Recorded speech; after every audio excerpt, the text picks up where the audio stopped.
Good evening. I'd like to call to order the City of West Bend Plan Commission meeting for July 6th at 6 o'clock p.m. Note that we do have quorum with all commissioners present and accounted for. Please rise for the Pledge of Allegiance. I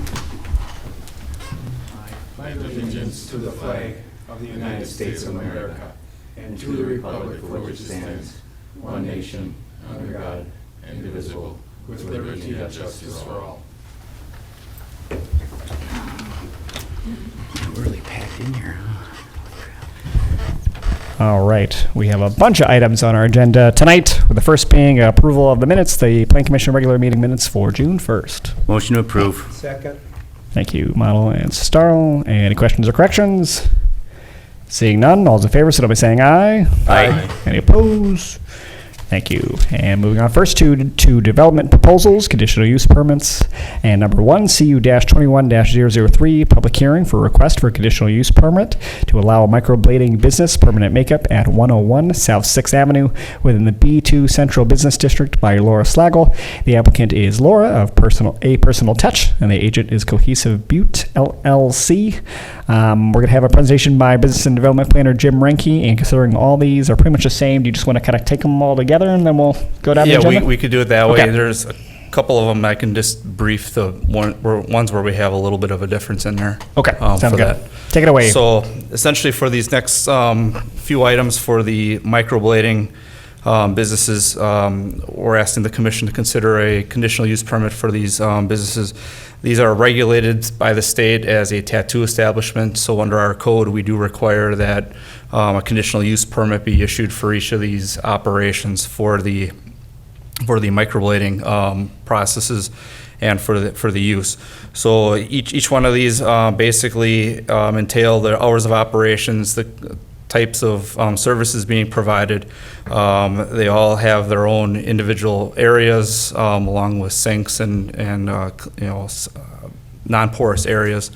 The areas that do have that are zone B2 don't require on-site parking since they're in the downtown areas, and rely on public parking on that. And the other ones that are located in the B1 districts, which is our community business districts, those are all on sites that do have on-site parking being provided for the business along with the other tenants that are within there. We sent public notices out for each one of these. Staff didn't receive any comments or concerns pertaining to this. So for the majority of these, staff would recommend approval with the the conditions being presented. I'm getting an emergency alert. Sorry. Go ahead. So again, for each one of these, we do have a recommendation for approval with listed conditions. All right. We'll start off with a public hearing specifically for our applicant of Laura Slagle. So if there's anybody who would like to speak on this item from the public, feel free to come on up. Otherwise, we're looking for a motion to end the public hearing. Second.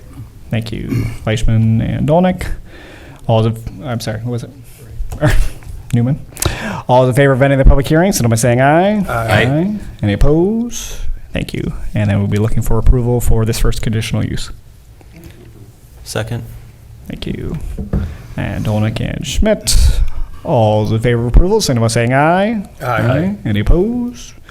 Thank you. Move on to 2, which is CU-21-004, public hearing for request for a conditional use permit to allow a microblading business, permanent makeup, paramedical tattoos, and areola reconstruction at 1829 North Main Street within the B1 Community Business District. The applicant is Brittany Wolf of Dolled Up Beauty Bar, and the agent is FML LLC. Jim, did you have anything else on this one? The only difference mic. with this one is that she's actually providing additional services, and that's for the paramedical tattoos, which is scar cover-up, and the areola reconstruction. So that's really the only difference with this, and this one is in the B1 district, which does provide the parking. Sounds good. So we'll open up that public hearing. If anybody from the public would like to speak on this item, feel free to come on up. Motion to end the public hearing. Thank you, Model and Newman. All those in favor of ending the public hearing, so by saying aye. Aye. Any opposed? Thank you. And then we'll open up for approval of this conditional use. Motion to approve. I'll second. Thank you, Model and Starl. Any questions on this one? Seeing none, all those in favor, signify by saying aye. Aye. Any opposed? Thank you. And number 3, CU-21-006, public hearing for a request for a conditional use permit to allow microblading business permanent makeup at 825A South Main Street within the B1 Community Business District by Kelly Gish. The applicant is Kelly of Z-Brows Spa Well, and the agent is Fred Wine. Jim, was there anything else on this one? No, there's nothing. This one follows the basics for microblading. Sounds great. So we'll open up that public hearing. If anybody from the public would like to speak on this item, feel free to come on up. Motion to end the public hearing. Second. Thank you. Model, is that Gannon? No. Nope. Schmidt? Okay. Thank you. All those in favor of ending the public hearing, signify by saying aye. Aye. Any opposed? Thank you. We're looking for approval on this item. Motion to approve. Thank you. Model and Dolnick. All those in favor of approval, signify by saying aye. Aye. Any opposed? Thank you. And number 4, CU-21-007, public hearing at 6 o'clock p.m. meeting for a proposed conditional use permit to allow a tattoo and body piercing establishment at 1519 East Washington Street, Suite C, by Frenchie's Tattoos and Company by Brian French. The applicant is Brian French of Frenchie's Tattoo and Company, LLC. The agent is River Point, LLC. Anything else, Jim? No, this one's actually an actual tattoo establishment license and piercing. So this one follows the same requirements as the microblading.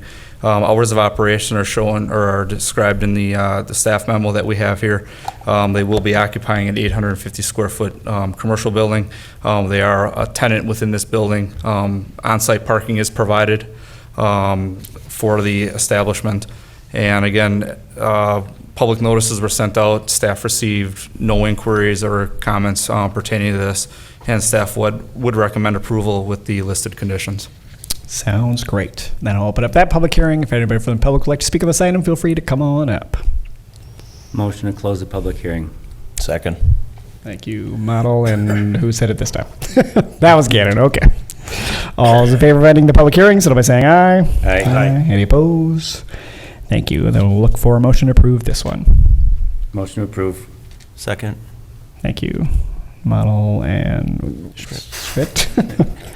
You guys all sound the same over this.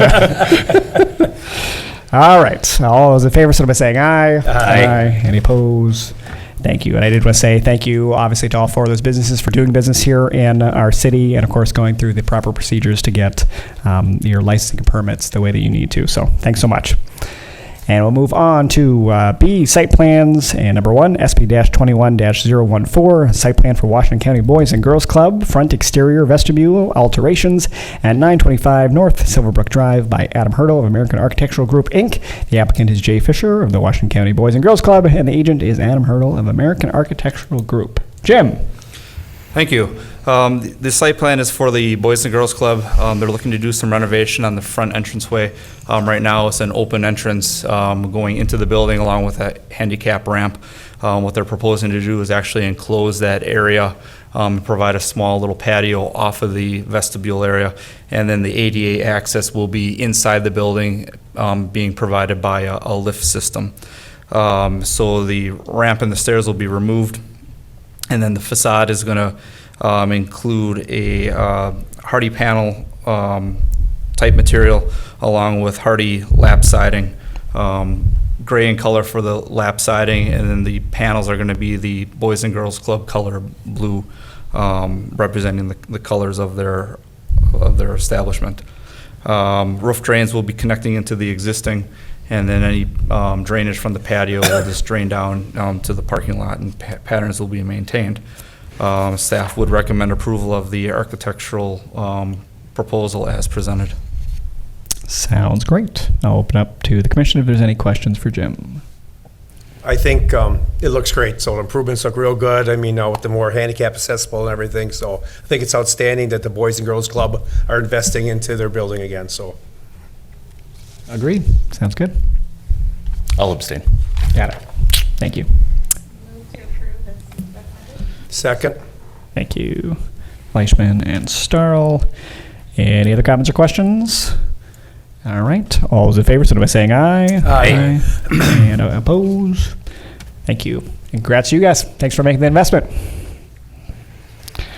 All right, move to number 2, SB-21-011, a site plan for an office/dispatch and service facility at 1145 Lang Street by Go Right Way. The applicant is RJ Bast of Go Right Way, and the agent is Ken Cray of MSI General. Take it away. Thank you. So Go Right Way has submitted a site plan for an 8,900 square foot industrial building, which will be used for their office and dispatch center for the bus facility. The property is zoned M2. This is within our TIF district number 13 and will benefit that district. 60 jobs are anticipated to be created this year with this proposal. The building lot and coverage, everything conforms to the zoning requirements. A masonry screen refuse area will be provided on the west side of the building. The site plan does identify an area for future expansion for additional parking area off to the east. 2 driveway access points will be off of Lang Street, which will be separated. The easterlymost drive will be used for the public parking for employees and for visitors, and then the westerly driveway will be used for their bus terminal or bus parking areas. Adequate parking is being provided for the site. 154 total stalls between both the parking areas are being provided. The curbing is being provided around the parking lot where the public areas would be used. Sanitary and sewer laterals all exist in Lang Street, which will be tapped in from those locations. Stormwater management has been submitted and is currently being reviewed with the engineering department, and the grades have been generally designed to drain to the south and east to the stormwater facilities. The site plan does identify a ground sign location, which is acceptable, and the ground sign details were provided, and those were also acceptable. Landscaping is being provided throughout the site, along with the foundation plantings around the building. And also, plantings are being provided in the curb lawn area. So the only thing that we require that is that they meet the spacing requirements and the species requirements from our Parks Department planting list. The architectural building elevations identify a masonry building and architectural metal building. The office area will be essentially the masonry area, which will be painted a fox gray color, and then a dark gray color panel would also be used as part of the architecture for the building. They're placing a metal canopy over the entranceways to define the public entryway. Staff would recommend approval of the site plan with the listed conditions. Sounds great. I'll open it up to the commission and if they have any questions. We'll start here and then go down. Go ahead. I'm fine with the building and everything looks great. I've seen this twice, you just mentioned it, about 60 new employees. Is there going to be tax credits for those 60 employees from the city at all? Is there any mention of that? Because I believe there's transferring employees from Johnson Bus to Right Way. So has there been any mention of that? Maybe that's not our forte. The building's fine. This project does not receive any TID inducements within it. Perfect. Yeah. Commissioner Marichal? Thank you. Jim, we have not received a CSM to split the property, that's correct, right? That's Correct. something that probably will come at a later time. Correct. That the notation that was on the site plan will need to be corrected, and then also a separate certified survey map would need to be provided and have plan commission approval with that. There's a few issues with doing the division that they have planned based with the expansion of that parking area, so it would still require additional approvals. Okay, so there will be a different site plan as well? I'm thinking about access mainly. Sure, yeah, if it would do a separate lot, we would end up doing another site plan approval. Thank you. Any to my right? All right. Otherwise, we're looking for approval as presented. Motion to approve. Thank you, Model and Newman. Any other questions or discussion? Seeing none, all those in favor, signify by saying aye. Aye. Any opposed? Thank you. And congrats to Go Right Way and those guys. They're making a big splash here in West Bend, and they keep expanding, so we like seeing that. And move on to 3, SP-20-012, with site plan for an industrial storage facility at 2220 West Decorah Road by LEI Properties. The applicant is Marty Lowitz of LEI Properties LLC, and the agent is Anna Burns of Brookwater Group. That should look familiar. We saw this at the last meeting, and then Commissioner Starl took it upon himself to schedule a meeting for everybody to have a nice powwow. I was part of one of those meetings, and I heard that everything got worked out. So, Jim, what other updates do you have for us? The only updates that I have is that, we deferred it back in June. We've met with them. We've had some revisions done for the plans, and everything has been addressed from the previous requirements. We do have a few technical cleanup things, just, some technical drafting corrections that we do need to have done, but staff would recommend approval with the listed conditions. Sounds great. Max, you go with us now? Motion to approve. Great. Is there a second? I'll second it. Awesome. We got a motion and a second. Any other discussion? Seeing none, all those in favor, signify by saying aye. Aye. Any opposed? Thank you, and that passes. So, Thank you. thanks, guys. All right, and number 4, SP-21-013, site plan for an office/retail warehouse facility at 108 West Decorah Road by Richard Herigis. The applicant is him with Herigis LLC, and the agent is McKinley Berg of Quam Engineering. Jim? Thank you. So the site plan is for a 2,400 square foot industrial building located at 801 West Decorah. The property is zoned M2. The building meets the height and setback requirements. The site itself does not meet the open space requirements, but given what we've had out there, originally the development was 81% covered, and we actually had a reduction in impervious. So staff was fine with that, doing an urban design exception for the slightly amount, for being 20% open versus the 30% open, since this was an improvement from the previous use of the property. Screen refuse area isn't identified, so either all the refuse containers will need to be placed in the building, or a screen refuse area would need to be provided in accordance to our code. The plan is also identifying a chain link fence to be along the east property line, going northward to the north property line, and enclosing the paved area just north of that building. In accordance with our municipal code, the area, if it's going to be used for outdoor storage, will need to be screened from public view in accordance with 9.101 of our municipal code. So if they are going to use it for a storage area for outdoor storage, that we will have to have visual screening provided with that. A shared driveway access exists along the western edge of the property to Decorah Road. A total of 4 parking stalls are being provided based off of the need of the number of employees. Sewer and water services will be provided from Decorah Road. Stormwater management has been submitted and is currently under review with the engineering department. And grades have been generally designed to take the water around the building and to the east and drain northward as it exists today. No site lighting is being provided for the development. Minimal landscaping has been provided along the parking lot area. Staff would recommend that in accordance with the code, that foundation plantings be provided along the east side of the building, since it would be visible from the Eisenbahn Trail and needs to meet the requirements of our landscaping requirements for that.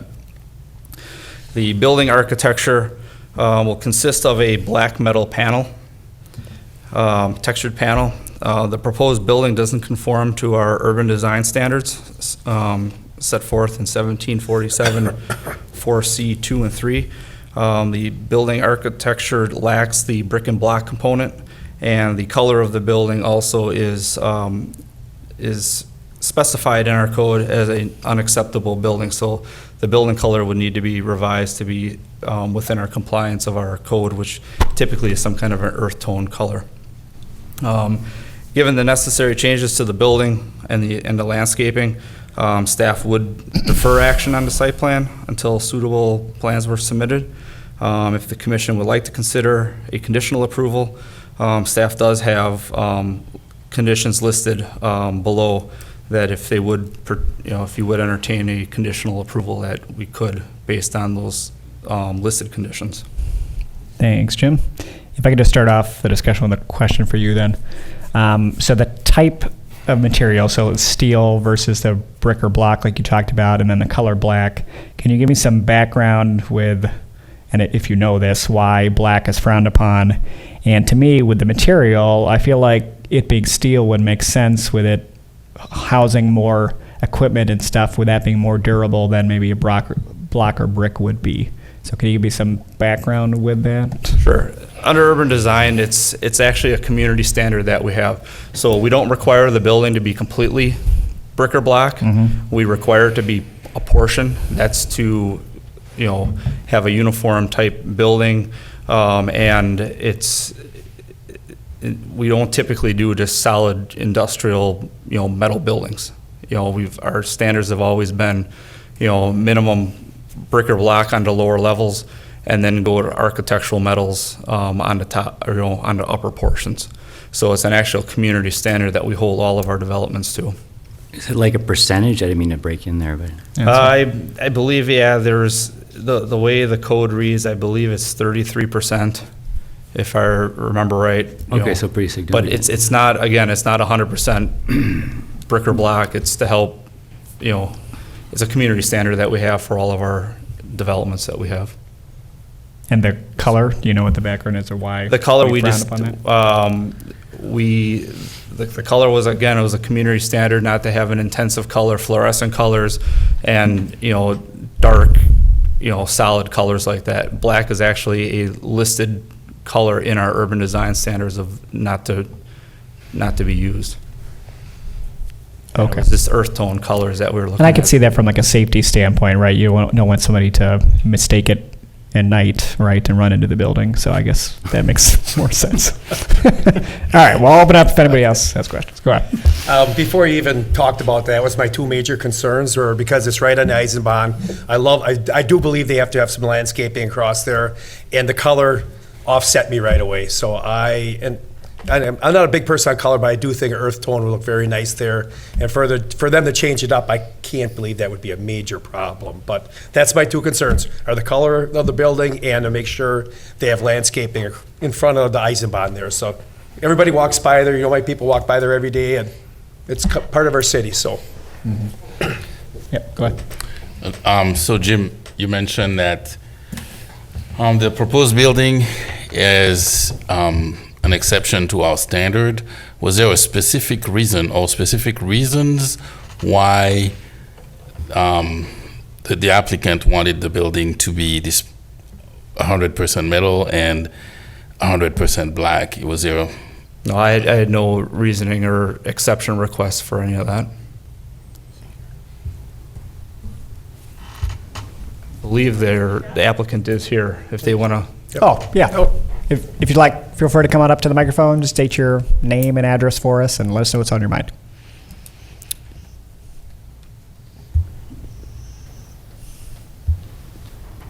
So the picture you see behind you. Do you mind starting off with your name and address for us? Sorry, Sarah DiMaggio Hernandez. Thank you. My address is 903 Sunset Drive, West Bend, Wisconsin, 53095. All right, take it away.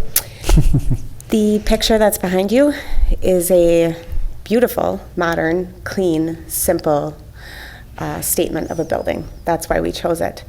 Black because it's different, and it's something we don't have here, but yet it's not, a ridiculous color. It's not yellow with pink polka dots, right? I did not read that part of the industrial code. I was referring to a different one, and I did not see that black was not allowed, but we did actually have lighting proposed to go down in between the doors with a nice, clean, modern landscape plan, but when our stormwater management plan was changed. We had to change the placement of some things, which moved our fence, which at the last minute, we have to have all of our stuff in, and we didn't get to adjust where we put our plantings, but we had every intention of cleaning up the trail.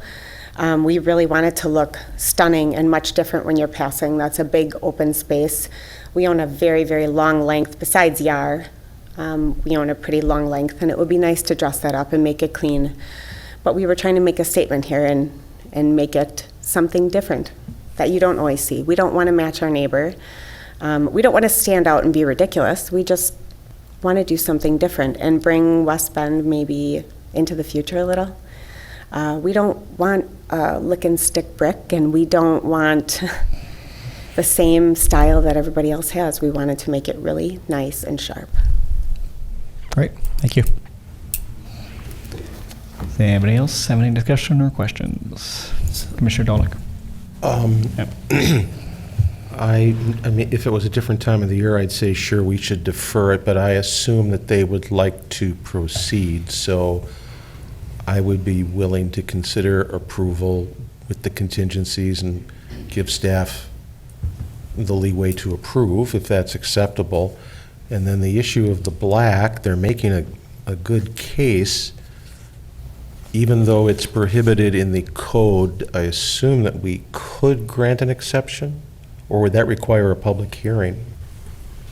No, I believe you have the authority under the site plan approval that you have the ability to vary those standards. I would I mean, it's ask not- that you give a reason for it so that we can, we'll be asked again. Okay. I mean, yeah, and I am hesitant to grant an exception because of that. It doesn't look horrible, but it may open the door to issues, I suppose. So. That's my problem. I think it might open the door, and look, I'm okay with it too, but it might open the door. What about the Dairy Queen building? If that was all black right on Main Street, would you said okay, Jed? No. Okay, that's, Yeah. But May I add something? What if it And- doesn't open doors? What if it doesn't cause issues? Just a second, just because we can't hear you when you're not speaking up at the microphone, but I'll let Commissioner Schmidt go first here. so I actually like the black. I think what she said about contemporary, I think the location, I'm not concerned with it. Obviously, Main Street's different, but this, and it's hard because the 3D modeling doesn't give it justice, but that picture with the depth of the steel reveals and the doors, I like that. My concern with all metal, especially around the overhead doors, is it looks great on day one, but 5 years from now, when people are in and out, and they run into it, dense, and I guess I'd be concerned about damage to the exterior steel panel, and then over time, it doesn't look like we would like it to, and I think that's where the code is with masonry, because typically you would have that belt course of block, and I agree, I wouldn't like to see lick and stick stone, but like ground face or some kind of polished concrete block, something that's inexpensive but durable, where you have that that use and that activity. So my thought is I'm fine with the color. I think the location's good, but I would like to revisit the code with the masonry or some kind of more durable product, especially on that side, unless you looked at bollards or something to protect it. But We were thinking about the ballards in the front section. We didn't want to delve too much into it when we weren't sure if we were going to get approval on that color. But we were hoping to do some nice tall windows in the front, in the corner section, and planters. And if it helps any, I can repaint all the dings and have the building repainted for that matter. But basically right now, if we could even get a conditional use permit where we could get the excavation portion done and at least lay a foundation, that would be really helpful, as time is of the essence and we can't build in the winter. So. Understood. I'll open up if there was a motion with a combination of things that were just said. I'll move to provide them exception to the color, but then would they have to bring the elevations back in front of us with an attempt at complying in subcapacity with the masonry standard? Yes. Or could you rope that in with this motion? The commission can grant us or authorize staff at a staff approval letter or level for the architectural, for the incorporation of the masonry or the brick, whatever. Or if the commission wants to re-review the architecturals, we could do that also. I would be It's the purview of the commission. I'd be good with granting the approval of the color and giving staff the option to revisit it. And I don't really see it necessary to do 33% if that's what the code is. My concern is just protecting where the activity is. So I'd leave that up to the staff. I'll second that. Great. Been a motion second. Did you get whatever that motion was? Is that clear enough? Yeah. Sorry.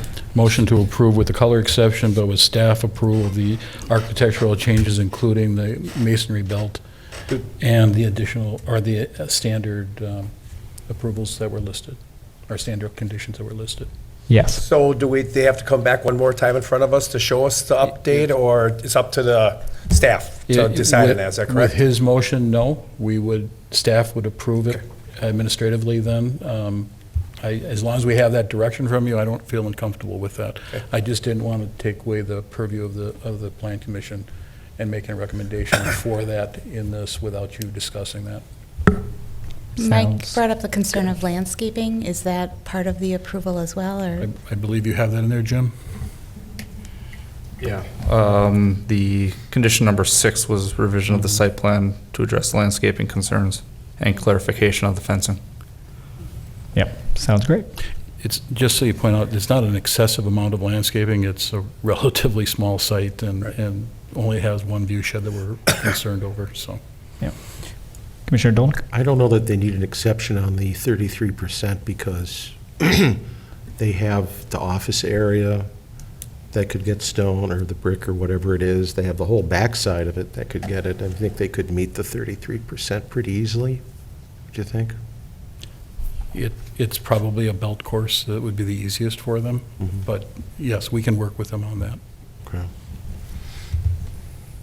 Okay. I'm probably going to vote no, because I'd rather have the plan come back to us, Yep. just to clarify. That's fair. Yep.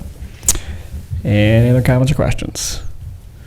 Do you guys understand what we talked about? You good? Nope, it wouldn't come back to Plan Commission. You would work through staff for that concrete exception. Yep. Good? All right. With that motion on the floor, is there any other comments, questions? Then all's in favor, so by saying aye. Aye. Any opposed? Thank you. So that passes. Thanks, guys.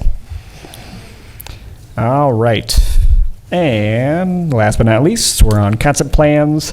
Number 1, CP-21-001, concept plan discussion for approximately 32.9 acres parcel of land located north and east of Daisy Drive and Clearview Drive for a 2-family development by Kevin Parrish of Quam Engineering. The applicant is John Laufer of Diamond Holdings LLC, and the agent is Kevin Parrish of Quam Engineering LLC. Jim? Thank you. The Plan Commission reviewed a request back for a 2020 comprehensive plan change and zoning change from single-family to 2-family back in April of this year. The commission did deny the request of that change from the singles to 2s. Diamond Holdings has submitted a concept plan pertaining to the layout for the 32.9 acres. So the proposal has been revised to include a mixture of single-family and 2-family use. The single-family would be along the west side of Clearview Drive Extended, and are also proposing another public street going east-west, just east of Daisy Drive, where single-family residential lots would be proposed on the south side of that Daisy Drive. The remaining portions of the lot is being proposed as a two-family planned unit development. Due to the irregular shapes with the wetlands and the environmental areas, this posed as an option for two families as a PUD for design flexibility. The plan as shown here does act as, as a buffer. The single family along that south and west side does act as a buffer with the existing single family residential subdivisions to the south and to the west, and then using the public roads and those lots to transition to the two family proposal. Staff doesn't object to the physical development layout, but the letter that was provided as their justification still didn't completely justify the case for the two-family use. So staff does have some concern with that portion. The developer is requesting that the Plan Commission do review the proposal and offer any comments and concerns pertaining to the layout and the uses prior to moving forward with any kind of comprehensive changes or updates for public hearing and discussion. Sounds good. And I'll remind the commission and the public that this is just a discussion at this point, so we'll open it up if there's any questions. Yes, Commissioner Well, I'm just concerned about what we're getting into here, and I realize we're supposed to take everything on its merit for that individual case, but we've got somebody that's kind of dragging their feet on the last issues on another development in the city that falls in my district, and I've been around and around and back and forth for the last 2-3 years now. I mean, it's pretty much as long as I've been an alderman. And it's been some of the fight or concerns have been with the city, but a lot of the concerns have been with Mr. Laufer. And I'm assuming this is Mr. Laufer. I haven't met you before, but and I don't I don't know you personally, but I don't like what I've seen so far, and I'm not sure how that works with this stuff because I'm new to the Planning Commission. But I guess we're already asking for a change to the zoning on this new area, and we already know that the people that live adjacent to that area don't want this to be two-family. So I'm not really sure what the discussion is. I have real concerns. So if this is just discussion, then I'm not going to say I'm not going to do it, but Okay. I'm concerned. Thank you. And Tomek? Sorry. Well, I appreciate the changes that were made, putting the single family along the perimeter. But my understanding is that the developer hasn't really explained to the staff what the justification is to go to two-family in the heart of the development, which would justify the rezoning. And that's a question that has to be answered to make a case for this, especially since the neighborhood's in opposition to it. Because he's not going to make enough money, it says in the first sentence. Any other discussion? I'll just say that as a staff of the City of West Bend, we have a lot of technical questions that we put on our review of this concept plan. I understand that a lot of those questions would probably be answered at the time of a site plan. So we would want answers to those questions. There is a section of the code that talks about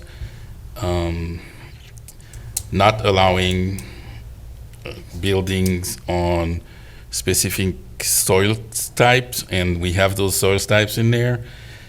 Now I know that the next section allows the developer to request or to propose a mitigation and request variance based on that mitigation. So I just want to point this out.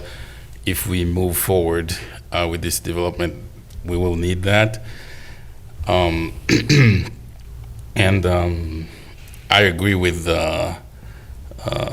what Jed said about we didn't have the justification. I know the sentence says in here a typical cost versus benefit analysis, but that's all it says. It doesn't say if I build single families, then I'll spend more than I'll gain, and with numbers or some estimates or whatever. It's not detailed enough, at least from the staff standpoint, or at least from my standpoint.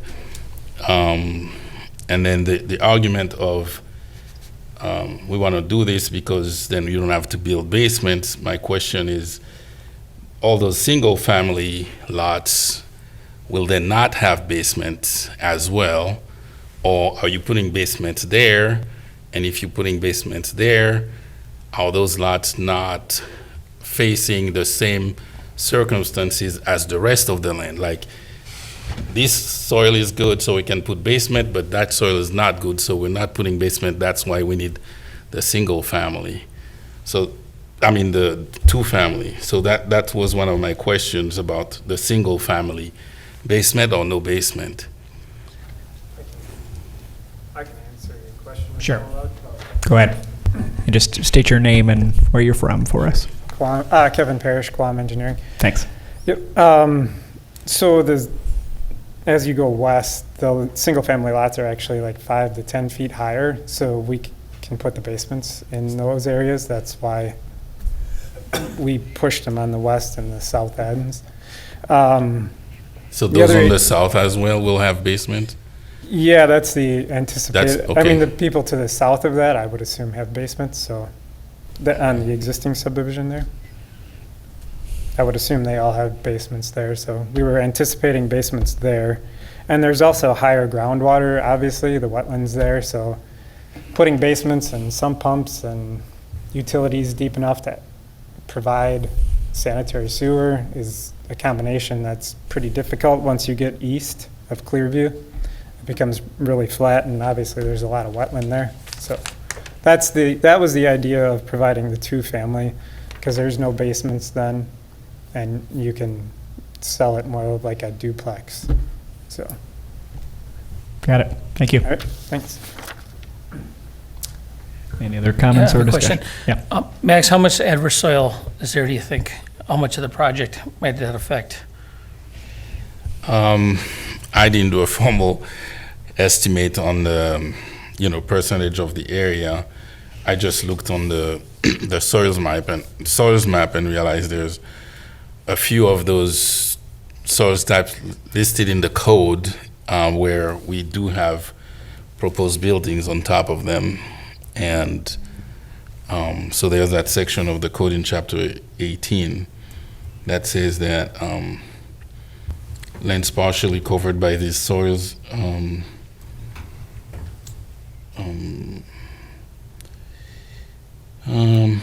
lands partially covered by these soils may be used provided that the building envelope is located at least 15 feet from those soil types. And there's a list of soil types. And then we see that there's at least 3 soil types which are listed in the table where you shouldn't have building, and buildings are proposed on top of them.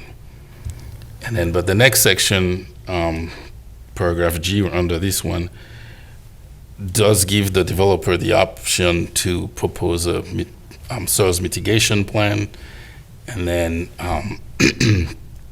show how they're going to achieve that, having a safe building on top of those soils. So I just wanted to give them a heads up, in advance of them preparing the site plan, that they would have to go through that exercise. Yeah, actually, Max, it'll be a requirement of any land division approval, including for the PUD portion. It's part of our subdivision code that it's a land suitability section, and we would require a soil mitigation plan be submitted as part of that. It'll be made part of the subdivision developers agreement.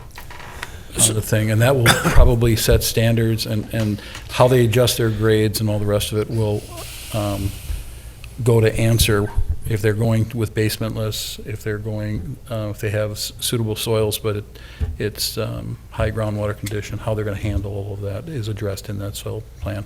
And that's part of our standard plating process, and it will be also a requirement of the PUD site plan as well. So we're not putting the cart before the That, horse yeah, here. it's appropriate to make it aware. I believe both Kevin and John were aware of that when we had discussions, that they know they've got a tough piece of land to develop.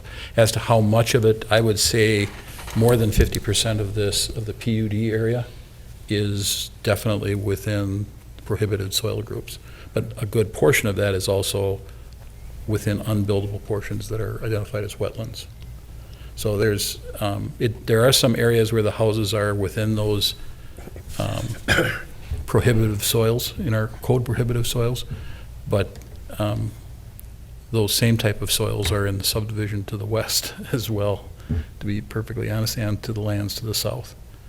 So it's not something we haven't overcome in West Bend previously, but it has to be addressed because nobody wants sump pumps running constantly or excessive intrusion into the sanitaries or all the rest of the things that comes with problems like this. So there may be special measures that are required under their soil mitigation plan. At what point would that be done? They would have to first get their, if they're going to go forward with this, I would strongly recommend they go forward with pursuing the use, which would be back before you. If you're going to concur with the two-family use, that's a rezoning for that. It's also a comprehensive plan change. So we would go through the same process we started in April, the 2 public hearings and the separate actions on those 2 items, and then they would start their land division process for platting both the subdivision and creating the PUD lot. Then they have the zoning amendment for the plan unit development overlay and site plan for the PUD portion. So there's a separate platting process for the whole thing. The PUD gets on top, lays on top of that. Question for Kevin. If you end up not being able to build on a lot of these lots, it's a project you still would pursue then, right? I mean, you're willing to shrink the project, or? That would be something John would have to answer. Currently, with some of the site restrictions that are there, I do not believe we'd be able to shrink the project. One of the biggest issues that we're having, or I guess the costs that will be in improving this project, is the sewer depth on Daisy and Clearview right now is approximately like 28 feet of depth. And that depth would have to be maintained all the way up to the north side of the proposed Clearview in order for West Bend's long-term plans. I believe the sewer is going to go to Wallace Lake. So that's one of the biggest costs that would be incurred in this development. And that's another reason why, if we would be able to, or I guess with the duplexes, those would be private roads. City of West Bend would not be required to maintain them. We can bring the sewer up to get the duplexes in. And as Kevin mentioned earlier, there is groundwater out there. There's high groundwater. Most of the single families that are on the adjacent streets, like to the south, I would say 90% of those are tri-levels. So they only have a 4-foot basement. So that's helping with the groundwater situation in those. I don't know as far as like if they have a full basement, if their sump pump runs continuously or not. I can't answer that, but I know that the majority of those buildings are tri-levels on the single families on the adjacent roads, and that would make sense that the groundwater's high and they wanted to stay above the groundwater. So John, you just brought to my attention about the private roads. So would there be like a homeowners association that would handle this, or how would this? That's correct. Okay, thanks. So you mentioned shrinking it. What if you went to all single families, not shrinking it, just all single families? Because I know the people live by were very concerned about 2-family duplex, and it's just their concern. But I think that was one of the number one things they mentioned. What if you just went to all single families? I'd have to look in to see what the, how many we would lose as far as the density. I don't know how feasible it would be versus the cost We're just looking at kind of like trying to be able to do the improvements, get the sewer in on the extension on Clearview. And Daisy, we could bring it up, but Clearview is definitely gonna have to stay down deep enough to be able to accommodate the long range or long-term plans for the city. And then I'm I just sorry. would like to say another thing on as far as the condominiums or the duplexes, there was some concerns about I believe some of the people that duplexes attract and whatnot. We currently have duplexes, or we've been building duplexes in West Bend now for, I believe, the last 7 years. And I don't believe we've sold a unit for less than $300,000 per side. So they're very attractive duplexes. They're, quality construction. There's really no issue with any of the buildings. I don't know if I can I believe that the unit that was described, or the one they didn't like, that was, I would venture to say, not more than 1,000 square feet per side, 1-car garages, a very compact duplex that was an economical duplex to build. So there might have been some issues with that. But as far as the duplexes that we construct, we have not sold anything for less than $300,000. I'm sorry, I'm just going to piggyback on this question because I thought the whole point of the cost analysis was to compare the single family with that's what it says in the first sentence, to the two family. And now you're saying you don't know? Well, I guess we'd have to look and see how many single families units we could put in versus duplexes with. I thought you did that analysis though. Well, you lose about half of them. I mean, basically, you have 49 of them, and you cut that in half. 49 times 2, so you have 98. You lose half of those. So it's Essentially, half. So you would put. I mean, you can't really get much. Each building up there would represent one single-family house, and that's 2 units in a duplex, so you'd lose half of the income, Okay. essentially. If you had finished your last development, I'd be kind of on your side on this, because I know what is going on up in Glen Ivy and the kind of people that are up there, and they're not the kind of people the people in that district are concerned about with this development. I don't mean to keep hammering this home, but I'd be remiss if I didn't bring up my constituents' concerns and why this wouldn't be a concern in the next development. I'm surprised you want to get into something with a condo association, to be honest. Well, that condominium association we would have control of. The last developments that we finished, we bought from the bank and finished the developments. And to say that we had some contentious dealings with the condominium association, and I see that Jim is here, I believe I can talk to Jim, but with what's happened in the past with that condominium association, there's been some very contentious, I guess, well, there's been lawsuits, there's been lawyers. Needless to say, yeah. There's been accusations that one of your staff members was taking money under the table by the condominium association. So there's several things that you probably are not aware of as to what happened up there. We had contractors lined up last year to come in and finish all the landscaping, and we were going to put the second lift asphalt in. The association was doing some of their own repairs. They asked us not to put the asphalt in. We lost the time to be able to do it because it got too cold. And now to get everybody lined up again this year, I believe everybody knows, everyone is short-staffed.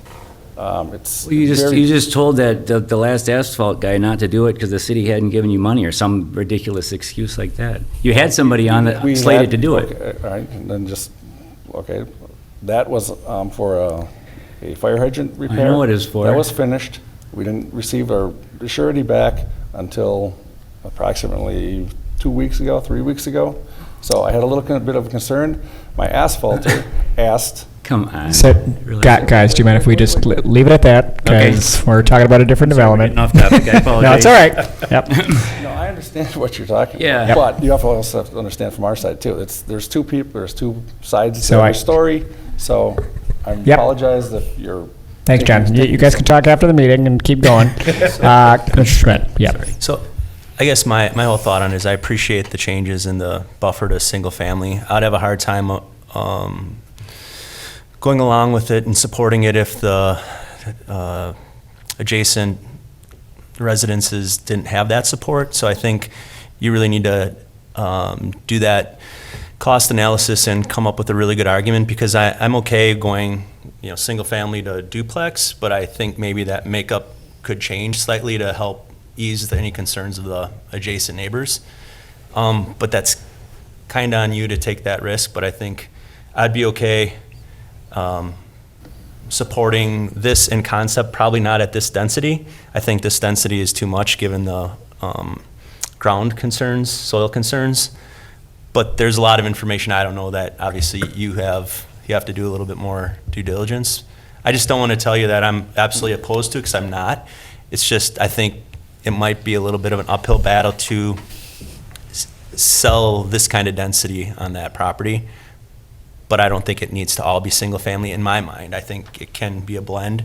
Obviously, I'm just one voice, but I think the density is probably too much given the challenges with this site. Any other comments to my right? Yes. Sure. I have to agree that I can't get on board with this concept plan the way it is now.